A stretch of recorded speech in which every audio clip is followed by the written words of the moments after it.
অনেক দিন পর তোমাদের মাঝে একটা নতুন রেসিপি নিয়ে চলে আসলাম। আসসালামু আলাইকুম, welcome back to my channel. তো চলো নিউ রেসিপিটা শুরু করি। আজকে তোমাদের সাথে শেয়ার করব চিকেন মোমো রেসিপি। তো কিভাবে বাসায় খুব সহজে তোমরা চিকেন মোমো তৈরি করবা এই টিপসটাই তোমাদেরকে দিব। এভাবে করে কিন্তু চিকেন মোমো বানালে আর কখনো দোকান থেকে বা রেস্টুরেন্ট থেকে কিনে খেতে হবে না। তো চলো, প্রথমেই আমি এখানে 2 কাপ ময়দার সাথে স্বাদমতো লবণ দিয়ে নর্মাল পানি দিয়ে সুন্দর করে একটা ডো তৈরি করে নিব। আমরা বাসায় যে নর্মাল পানিটা খাই সেই নর্মাল পানিটা এখানে দিতে হবে। তো ডো তৈরি করা হয়ে গেল। এখন আমি চিকেনগুলো আগে থেকেই ব্লেন্ডারের জারে একটু ম্যাশ করে নিয়েছিলাম। তারপরে এর ভিতর দিয়ে দিলাম ঝাল পেঁয়াজ কুচি, জিরা গুঁড়া, স্বাদ মতো দিয়ে দিচ্ছি লবণ আর গাজর কুচি। আমার যেহেতু চিকেনটা কম এই জন্য আমি এখানে একটু ডিমের যে ডিমগুলো ঝুরো ঝুরো করে ভেজে নিয়েছিলাম, আর সামান্য কিছু আদা বাটা রসুন বাটা দিয়েছিলাম, জিরার গুঁড়া দিয়েছিলাম, আর যে ম্যাজিক মশলাটা ছিল ওইটা। আর এখানে কিন্তু অবশ্যই সয়াবিন তেলটা দিতে হবে।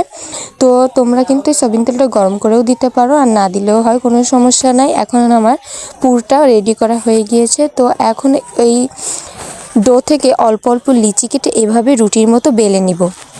আর তোমরা যে সাইজের মোমো বানাতে চাচ্ছ সেই সাইজ অনুযায়ী কেটে নিবে। তো এই যে আমি একটা রুটি থেকে দেখতেই পাচ্ছ কিভাবে সুন্দর করে গোল গোল করে কেটে নিচ্ছি। প্রত্যেকটা আমি এইভাবে করে গোল গোল করে মোমোর যে সাইজটা দিব ওই সাইজের কেটে নিলাম। আর তারপরে একটু পুর ভিতরে দিয়ে দেখতেই পাচ্ছ হাত দিয়ে কিভাবে ঘুরিয়ে ঘুরিয়ে মোমোটা সুন্দর করে তৈরি করে নিচ্ছি। এই অনুযায়ী যদি তোমরা মোমো তৈরি করো দেখতে কিন্তু খুবই সুন্দর হবে, আর খেতে তো বললামই না। একবার বাসায় অবশ্যই ট্রাই করে দেখো কেমন হয়। তো আমি তোমাদের সুবিধার্থে আরও একটি মোমো তৈরি করে দেখিয়ে দিচ্ছি কেমন হয়। তো এই প্রসেসে মোমোগুলো যদি সুন্দর করে সাজিয়ে নাও দেখতেও কিন্তু সুন্দর লাগবে। আর তারপর এইখানে আমি ভাপে মোমোগুলো বসিয়ে দিচ্ছি। তো বেশিক্ষণ না, 30 থেকে 35 মিনিটের মতো রাখলেই মোমোগুলো সম্পূর্ণ রেডি হয়ে যাবে। তো দেখতেই পাচ্ছ আমার মোমোগুলো কিন্তু অনেক সুন্দর করে হয়ে গিয়েছে। এখন একটা প্লেট উঠিয়ে দেখাচ্ছি কেমন হলো। তো দেখতেই পাচ্ছ মাশাল্লাহ, মোমোর দেখতে যেমন হয়েছে খেতে কিন্তু মাশাল্লাহ হয়েছে।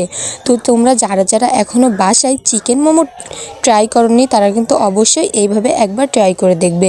কেমন হয় অবশ্যই কমেন্টে জানাবে। ভালো লাগলে অবশ্যই লাইক কমেন্ট শেয়ার করে দিও। আর নতুন নতুন আরও রেসিপি দেখতে আমার চ্যানেলে চোখ রাখো।